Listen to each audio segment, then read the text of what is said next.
Hello guys, അപ്പോൾ ഒരു പുതിയൊരു വീഡിയോയിലേക്ക് സ്വാഗതം. അങ്ങനെ ഒരു മാസം നീണ്ടു നിന്ന പോരാട്ടം, നൂറുകണക്കിന് നിമിഷങ്ങൾ, ആയിരക്കണക്കിന് പോരാട്ടങ്ങൾ, ഒടുവിൽ ലോകം കാത്തിരിക്കുന്ന ആ നിമിഷമെത്തി. അതെ, 2026 വേൾഡ് കപ്പ് ഫൈനൽ നമ്മുടെ മൺഡേ രാവിലെ 12:30ക്കാണ് ന്യൂ ജേഴ്സിയിൽ അറ്റ്ലാന്റ സ്റ്റേഡിയത്തിൽ നടക്കുന്നത്. അങ്ങനെ നമ്മുടെ ഫൈനൽ എത്തിയിരിക്കുന്നു. നോക്കൗട്ട് റൗണ്ടുകൾ തന്നെ പല വമ്പന്മാർ വീണു. അങ്ങനെ 32 ടീമുകളായി ആരംഭിച്ച ഈ മത്സരം അവസാനം വെറും 2 ടീമുകളായിട്ട് ചുരുങ്ങിയിരിക്കുന്നു. അങ്ങനെ നമ്മുടെ ക്വാർട്ടർ ഫൈനലിൽ, സെമി ഫൈനലിൽ എല്ലാം വമ്പൻ പോരാട്ടം കാഴ്ചവെച്ച് നമ്മുടെ വമ്പൻ താരങ്ങളെല്ലാവരും പുറത്തായി. അങ്ങനെ നമ്മുടെ ഫൈനലിൽ എത്തിയിരിക്കുന്ന വേറെ ആരുമല്ല, നമ്മുടെ അർജൻറ്റീനയും നമ്മുടെ സ്പെയിനും തമ്മിൽ. ഒരു വശത്ത് ഒരു ഒരു നിമിഷം പോലും, അത് അവസാന നിമിഷം വരെ, അവസാന വിസിൽ ഊതണ ആ നിമിഷം വരെ പോരാടി നമ്മുടെ ടീമിനെ വിജയിപ്പിക്കാൻ ശ്രമിക്കുന്ന മെസ്സിയുടെ കൂട്ടരും, അതെ അർജൻറ്റീന.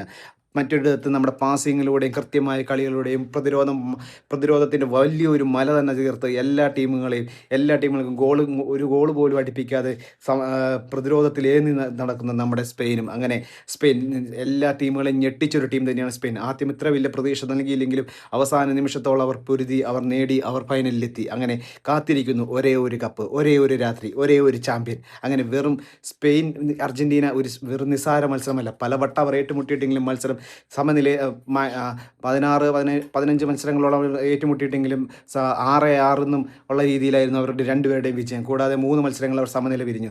അങ്ങനെ ഒരു തരത്തും വിട്ടുകൊടുക്കാത്ത 2 ടീമുകൾ തമ്മിലുള്ള ഒരു മത്സരം തന്നെയാണിത്. ഒരു വശത്ത് അതിവേഗ പാസുകളും യുവതാരങ്ങളുടെ ആവേശവും കൊണ്ട് നമ്മുടെ ലോകത്തെ തന്നെ വിസ്മയിച്ച് നമ്മൾ മുന്നേറിക്കൊണ്ടിരിക്കുന്ന സ്പെയിനും, മറുവശത്ത് അനുഭവ സമ്പത്തും അവസാന നിമിഷം വരെ പോരാടുന്ന മനസ്സും കൊണ്ട് ആരാധകരുടെ ഹൃദയം കീഴടക്കി വരുന്ന അർജൻറ്റീനയും. ഇത് ന്യൂയോർക്കിലെ ഒരു വേദി സ്റ്റേഡിയമല്ല, ലോക ഫുട്ബോളിലെ ചരിത്രം എഴുതുന്ന ഒരു യുദ്ധഭൂമി തന്നെയാണ്. ലോകമെമ്പാടുമുള്ള കോടിക്കണക്കിനുള്ള ആരാധകർ ശ്വാസം പിടിച്ച് കാത്തിരിക്കുകയാണ്. ആരാണ് ലോക ചാമ്പ്യന്മാർ? സ്പെയിൻ 16 വർഷങ്ങൾക്ക് ശേഷം ഇതിൽ മുത്തമിടുമോ, അതോ അർജൻറ്റീന തൻ്റെ തുടർച്ചയായ രണ്ടാം വേൾഡ് കപ്പ് മുത്തമിടുമോ? കഴിഞ്ഞ തവണ ഫ്രാൻസിനെ തോൽപ്പിച്ചു. ഈ പ്രാവശ്യം സ്പെയിനെ തോൽപ്പിച്ച് അവർ തുടർച്ചയായ രണ്ടാം വേൾഡ് കപ്പ് മുത്തമിടുമോ? ആരായിരിക്കും നമ്മുടെ ഫൈനലിന് കപ്പ് ഉയർത്തുന്നത്? നമുക്ക് കാത്തിരുന്ന് കാണാം. സ്പെയിൻ്റെ അതിവേഗ താരം യുവാൾ, അത് 18 വയസ്സ് പ്രായമുള്ള യമാൻ ലമീൻ, അവൻ്റെ ആദ്യത്തെ വേൾഡ് കപ്പാണ്. ആദ്യത്തെ വേൾഡ് കപ്പിൽ തന്നെ പുള്ളി മുത്തമിടുമോ വേൾഡ് കപ്പ്? അതോ അർജൻറ്റീനയുടെ ഇതിഹാസ നായകൻ മെസ്സിയുടെ തുടർച്ചയായ രണ്ടാം വട്ടം മെസ്സി വേൾഡ് കപ്പിൽ മുത്തമിടുമോ? അതോ ഗോൾഡൻ ബൂട്ട് നേടി പുള്ളി മടങ്ങുമോ? എന്തായാലും നമുക്ക് ഒരു തലമുറയുടെ ഒടുക്കവും ഒരു തലമുറയുടെ എന്താ പറയണ ആരംഭവുമാണ് ഈ വേൾഡ് കപ്പ് എന്ന് എനിക്ക് തോന്നുന്നു. കാരണം ലോകകപ്പിൽ ഏറ്റവും നല്ല കളി കളിച്ച 2 ടീമുകൾ തമ്മിൽ ഏറ്റുമുട്ടുന്നു എന്നുള്ളത് നമുക്ക് കാണാൻ കിട്ടിയ ഒരു അവസരം തന്നെയാണ്. ആരാണ് ശരിക്കും സ്വർണ്ണാക്ഷരം ഈ നമ്മുടെ ഗോൾഡൻ ബൂട്ടിൽ എഴുതുക? ആരാണ് ലോകകപ്പ് ഉയർത്തുക? ഈ ഫൈനലിൻ്റെ ഫുൾ വീഡിയോ, അത് ഫുൾ വിശകലനം ആദ്യം തൊട്ട് ഏതൊരു ടീമിൻ്റെയും പോസിറ്റിവിറ്റിയും നെഗറ്റിവിറ്റിയും ദൗർബല്യവും എല്ലാം കറക്റ്റായി ഈ വീഡിയോയിൽ വിശകലനം ചെയ്യുന്നുണ്ട്. കൂടാതെ നമ്മുടെ പ്രിഡിക്ഷൻ കഴിഞ്ഞ തവണ പ്രിഡിക്ഷൻ ചെയ്തെല്ലാം കറക്റ്റായിരുന്നു. കാരണം അർജൻറ്റീന നമ്മുടെ ഈ ഇംഗ്ലണ്ട് നടത്തിയ പ്രവചനം 2-1 അർജൻറ്റീന വിജയിക്കുമെന്ന് അവർ വിജയിച്ചതാണ്. അപ്പോൾ ഈ പ്രഡിക്ഷൻ നിങ്ങൾ കാണുക. ഇത് എൻ്റെ മാത്രം പ്രഡിക്ഷനാണ്. നിങ്ങളുടെ പ്രഡിക്ഷൻ കമൻറ്റ് ചെയ്യുക. അപ്പം നമുക്ക് വീഡിയോയിലേക്ക് കിടക്കാം. അങ്ങനെ 2010 ലോകം കീഴടക്കിയ സ്പെയിൻ. അതിനുശേഷം നിരവധി ടൂർണമെൻറ്റുകൾ പുള്ളി കളിച്ചെങ്കിലും ഒരുപാട് പ്രതീക്ഷകൾ തന്നെങ്കിൽ ഇതുവരെ നല്ലൊരു വേൾഡ് കപ്പ് നേടാനുള്ള അവസരം അവർക്ക് കിട്ടിയില്ല. പക്ഷേ ആ സ്പെയിൻ അല്ല ഈ സ്പെയിൻ എന്ന് പറഞ്ഞാൽ പുതിയൊരു സ്പെയിൻ തന്നെയാണ്. കാരണം വേഗമാർന്ന പാസിങ്, ഉയർന്ന പ്രസ്സിങ്, പന്ത് കൈവശം വയ്ക്കുന്ന ശൈലി, യുവതാരങ്ങളുടെ ആത്മവിശ്വാസം. യമാനുള്ള ടീമിൽ അവൻ്റെ ബോൾ കിട്ടുമ്പോൾ അവൻ്റെ അത്രയും നല്ല സ്പീഡ്, അവൻ്റെ സാന്നിധ്യം, അത് തന്നെയാണ് ആ ടീമിനെ ഉയർത്തുന്നത്. എപ്പോഴും ഒരു ടീമിൽ ഒരാളെ മാത്രം ആശ്രയിക്കാതെ ഗ്രൂപ്പായി ഒരു ടീമായി കളിച്ചവർ മുന്നേറുന്നു. ഓരോ മത്സരങ്ങളിൽ ജയിക്കുമ്പോൾ അവർ എതിരാളികൾ വിറപ്പിച്ച് തന്നെയാണ് അവർ ജയിക്കുന്നത്. ഈ ടൂർണമെൻറ്റിലെ ഓരോ മത്സരം, അതായത് ഒരു മത്സരത്തിൽ പോലും അവർ അങ്ങനെ കേപ്പ് വെർദയ്ക്കെതിരെ മാത്രമാണ് അവർ സമനില പിരിഞ്ഞുള്ളൂ. ബാക്കിയത്തെ ഒരു ഗോൾ പോലും അവർ വഴങ്ങിയിട്ടില്ല. അവർ ക്വാർട്ടർ ഫൈനൽ ബെൽജിയമിനെതിരെ ഒരു ഗോൾ വഴങ്ങിയതൊഴികെ ബാക്കിയത്തെ എല്ലാ കളികളിലും അവരുടെ ഗോളിലെ മല പ്രതിരോധം തന്നെയായിരുന്നു. ഒരു വലിയൊരു മല തന്നെയായിരുന്നു. ഒരു ഗോൾ അവർക്ക് മറ്റൊരു ടീമിന് അടിക്കാൻ സാധിച്ചില്ല. ആ ഗോളിലെ പോസ്റ്റിലേക്ക് അർജൻറ്റീന ഗോൾ അടിച്ച് കയറ്റുമോ? നമുക്ക് കാത്തിരുന്ന് കാണാം. അമ്മാതിരി പ്രതിരോധം തന്നെയുള്ള, അമ്മാതിരി പാസിങ്ങും അമ്മാതിരി അറ്റാക്കിങ്ങും എല്ലാം ഒത്തിണങ്ങിയ ഒരു ടീം തന്നെയാണ് സ്പെയിൻ. മധ്യനിരയുടെ നിയന്ത്രണം, മുന്നേറ്റ നിരയുടെ വേഗത, പ്രതിരോധത്തിൽ ഉറച്ച പ്രകടനം എല്ലാം കൊണ്ട് സ്പെയിൻ ഒരുപടി മുന്നിൽ തന്നെയാണ്. ഏറ്റവും ശക്തമായ ടീമുകൾ ഒന്ന് തന്നെയാണ്. അർജൻറ്റീനയാണെങ്കിൽ ലോക ചാമ്പ്യന്മാരായി എത്തുന്ന ടീമാണ്. തുടർച്ചയായ രണ്ടാം വേൾഡ് കപ്പിന് വേണ്ടി, അതായത് ഫൈനലിലേക്ക് ഏറ്റുമുട്ടുന്ന ടീം കൊണ്ട് ഈ വിജയം നേടിയാൽ അവർ തുടർച്ചയായ രണ്ടാം വേൾഡ് കപ്പ്, മെസ്സി തുടർച്ചയായ രണ്ടാം വേൾഡ് കപ്പ് സ്വന്തമാക്കുന്ന ഒരു ലോക ചാമ്പ്യൻ തന്നെയാണ്. മെസ്സി തന്നെ അവസാന നിമിഷം വരെ വിട്ടുകൊടുക്കാത്ത മനോഭാവമാണ് അവർ ഈ ഫൈനലിലെത്തിയത്. ക്വാർട്ടർ ഫൈനൽ, സെമി ഫൈനൽ എല്ലാം നമ്മൾ കണ്ടതാണ്. ഒരു നിമിഷം, അതായത് 80 മിനിറ്റ് കഴിഞ്ഞപ്പോഴാണ് അവർ ഗോൾ അടിക്കുന്നത്. അതുവരെ അവർ പിന്നിൽ നിന്നു അല്ലെങ്കിൽ അവർ സമനിലയിൽ നിൽക്കുകയായിരുന്നു. ആ സമയത്താണ് ഇവർ അടിച്ച് ഗോളുകൾ അടിച്ച് ഇവർ വിജയിച്ചത്. അതായത് മെസ്സിയെ ആശ്രയിച്ചാണ് അർജന്റീന കഴിഞ്ഞിരുന്നു.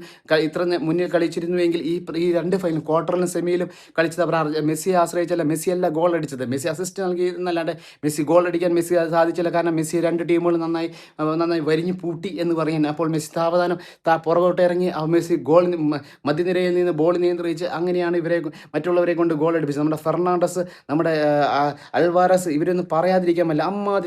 അമ്മാതിരി ലോകോത്തര താരങ്ങൾ തന്നെ ഉള്ള ഒരു ഭയങ്കരമായ അനുഭവ പരിചയമുള്ള താരങ്ങൾ തന്നെയാണ് നമ്മുടെ അർജന്റീനയിലുള്ളത്. കാരണം ഏത് സമ്മർദ്ദഘട്ടങ്ങൾ അവർക്ക് അതിജീവിക്കാനുള്ള അവർക്ക് കഴിവുണ്ട്. അവരുടെ കഴിവ് തെളിയിച്ചതാണ്. അതുമല്ല, ഇത്രയും വലിയ ഒരു മത്സരം നടക്കുമ്പോൾ അതിൻ്റെ ഒരു പ്രഷർ അവരുടെ ഇല്ല. കാരണം അവർക്ക് ഒരുപാട് ഇങ്ങനത്തെ പ്രഷർ മത്സരങ്ങൾ കളിച്ച ഒരു പരിചയമുണ്ട്. നമ്മുടെ സ്പെയിൻ ആണെങ്കിൽ അതില്ല.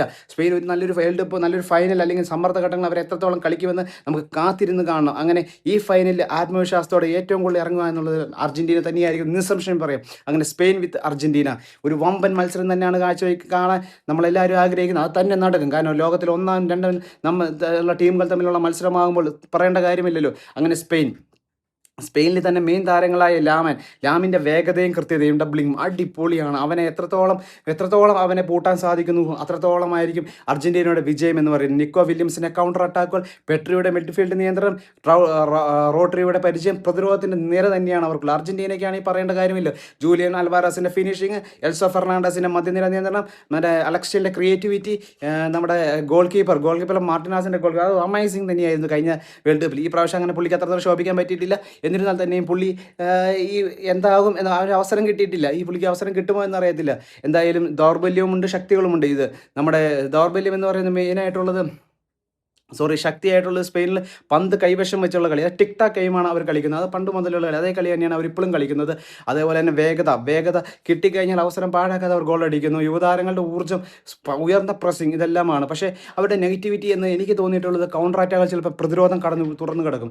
കൗണ്ടർ അറ്റാക്ക് നടക്കുമ്പോൾ പ്രതിരോധത്തിൻ്റെ അവസ്ഥ എങ്ങനെയാണെന്ന് അറിയാലോ. അവരെല്ലാവരും കൗണ്ടർ അറ്റാക്കിലേക്ക് പോകും പ്രതിരോധം. പക്ഷേ ചില സമയത്ത് ഗോൾ അടിക്കാൻ നിരവധി അവസരങ്ങൾ കിട്ടിയാൽ അവർ ഗോൾ അടിക്കാൻ സാധിക്കുന്നില്ല. അതാണ് ഏറ്റവും വലിയ നെഗറ്റിവിറ്റി അല്ലെങ്കിൽ ഏറ്റവും വലിയ ദൗർബല്യം എന്ന് എനിക്ക് തോന്നുന്നു. ഇത്രയും ഫൈനലിൽ കളിക്കാൻ അവർക്ക് അനുഭവ പരിചയമില്ല. അത് എത്രത്തോളം ആ ടീമിനെ ബാധിക്കും, പ്രകടനത്തെ ബാധിക്കുമെന്ന് കാത്തിരുന്ന് കാണാം. അർജന്റീനയുടെ ശക്തി എന്ന് പറയാൻ വേറെ ഒന്നുമില്ല, അവസാന നിമിഷം വരെ പോരാടാനുള്ള ശക്തി. പിന്നെ മെസ്സി എന്നൊരു വമ്പൻ മിശിക അവരുടെ കൂടെയുണ്ട്. മികച്ച പ്രതിരോധം, പോരാട്ട വീര്യം, നിർണായ നിമിഷങ്ങളിൽ ഗോൾ കണ്ടെത്താനുള്ള കഴിവ്, അതൊക്കെയാണ് അർജന്റീനയ്ക്ക് ഇതുവരെ അർജന്റീന ടീമിൽ എത്തിച്ചത്. നമ്മുടെ ദൗർബല്യം എന്ന് പറയുന്നത് വേറെ, തുടക്കം തന്നെ അവർ ഗോൾ വഴങ്ങും. പ്രതിരോധത്തിലാണ് അവരുടെ കളി മുഴുവൻ. എന്താ പറയുക, തുടക്കം മുതൽ അവർ മറ്റുള്ളവരുടെ നിന്ന് ഗോൾ വഴങ്ങിയിട്ട് അവസാന നിമിഷമാണ് അവർ ഗോൾ അടിച്ച് കയറുന്നത്. അങ്ങനെ മധ്യനിരയിൽ പന്ത് നഷ്ടപ്പെട്ടാൽ സ്പെയിൻ വേഗത ശിക്ഷിക്കും എന്നുള്ള ഒരു ഉറപ്പാണ്. അതേപോലെ തന്നെ സ്പെയിൻ്റെ വേഗതയേറിയ റിങ്ങുകളെ എത്രത്തോളം തടയാൻ വെല്ലുവിളിയാവും എന്നുള്ളത് ഇതാണ്. പിന്നെ ലമാനെ എത്രത്തോളം ഇവർക്ക് കൺട്രോൾ ചെയ്യാൻ പറ്റും എന്നുള്ളതും നമുക്ക് കാത്തിരുന്ന് കാണണം. അങ്ങനെ എല്ലാ രീതിയിലും വമ്പൻ മത്സരം തന്നെയാണ് ഇവിടെ നടക്കാൻ പോകുന്നത്. 2026 വേൾഡ് കപ്പ് ഫൈനൽ, അതെ 2026 വേൾഡ് കപ്പ് ന്യൂജേഴ്സിൽ അറ്റ്ലാന്റ സ്റ്റേഡിയത്തിൽ നടക്കുന്ന നമ്മുടെ വേൾഡ് കപ്പ് ഫൈനൽ. അങ്ങനെ നമ്മളെല്ലാവരും കാത്തിരിക്കുകയാണ്. പിന്നെ എൻ്റെ പ്രഡിക്ഷൻ എന്നുള്ളത് നമ്മുടെ സ്പെയിൻ അർജന്റീനയെ 3-1 പരാജയപ്പെടുത്തി സ്പെയിൻ ഈ പ്രാവശ്യം കപ്പ് ഉയർത്തും. ഞാൻ വേറെ പറയുന്ന പോലെ സ്പെയിൻ ഈ പ്രാവശ്യത്തെ കളി കണ്ടുകൊണ്ട് മാത്രമാണ്. പക്ഷേ അവസാനം ദൈവത്തിൻ്റെ അനുഗ്രഹവും എല്ലാം കൂടിയുള്ളത് അർജന്റീനയ്ക്കാണ്. പക്ഷേ അവസാന നിമിഷം വരെ കഥ മാറാനും ചാൻസ് ഉണ്ട്. അതേപോലെ തന്നെ എൻ്റെ ഒരു പ്രഡിക്ഷൻ മാത്രമാണ് 3-1. ഇതുവരെ കളിച്ച മത്സരങ്ങളിലെല്ലാം വളരെ ആധികാരികമായി വിജയിച്ചു വന്ന ടീമാണ് നമ്മുടെ സ്പെയിൻ. ഫ്രാൻസിനെതിരെ 2-0 അവർ വിജയിച്ചത്. തൊടാൻ പോലും സാധിക്കാതെ. ഇതേപോലെ തന്നെ നമ്മൾ മെസ്സിയും കൂട്ടരെയും പൂട്ടാൻ ശ്രമിച്ചാൽ, അത് വിജയിച്ചാൽ ഇവർ കളി വിജയിക്കുക തന്നെ ചെയ്യും എന്നാണ് പൂർണ്ണമായി വിശ്വസിക്കുന്നത്. കാരണം മെസ്സിയും കൂട്ടരും വെറുതെയല്ല, ഭാഗ്യവും എല്ലാം അവരുടെ കൂടെ തന്നെയുണ്ട്. ഒരു അവസരം കിട്ടിയാച്ചാൽ മതി, അല്ലെങ്കിൽ ഒരു പാസ് കിട്ടിയാച്ചാൽ മതി, അല്ലെങ്കിൽ ഒരു പെനാൽറ്റി കിട്ടിയാച്ചാൽ മതി, അതെല്ലാം ഗോളാക്കാൻ ശേഷിയുള്ളവരാണ് അർജന്റീനക്കാർ. അർജന്റീന ഒരിക്കലും സിമ്പിളായിട്ട് തോക്കും എന്ന്, ഈസി വാക്ക് ഓവർ ആയിരിക്കുമെന്ന് ഞാൻ ഒരിക്കലും കരുതുന്നില്ല. എൻ്റെ ഒരു പ്രഡിക്ഷൻ മാത്രമാണ്. നമ്മുടെ അർജന്റീന ഈ പ്രാവശ്യം കപ്പ് ഉയർത്തില്ല, സ്പെയിൻ 3-1 കപ്പ് ഉയർത്തും എന്ന് തന്നെ. അപ്പോൾ നിങ്ങളുടെ കമൻസും നിങ്ങളുടെ പ്രഡിക്ഷനും താഴെ കമൻറ്റ് ചെയ്യുക. അപ്പോൾ എല്ലാവർക്കും വീഡിയോ ഇഷ്ടപ്പെട്ടു എന്ന് വിചാരിക്കുന്നു. അപ്പോൾ തീർച്ചയായും നിങ്ങൾ വീഡിയോ ഇഷ്ടപ്പെട്ടെങ്കിൽ ലൈക്ക് ചെയ്യുക, സബ്സ്ക്രൈബ് ചെയ്യുക. Okay, thank you, by.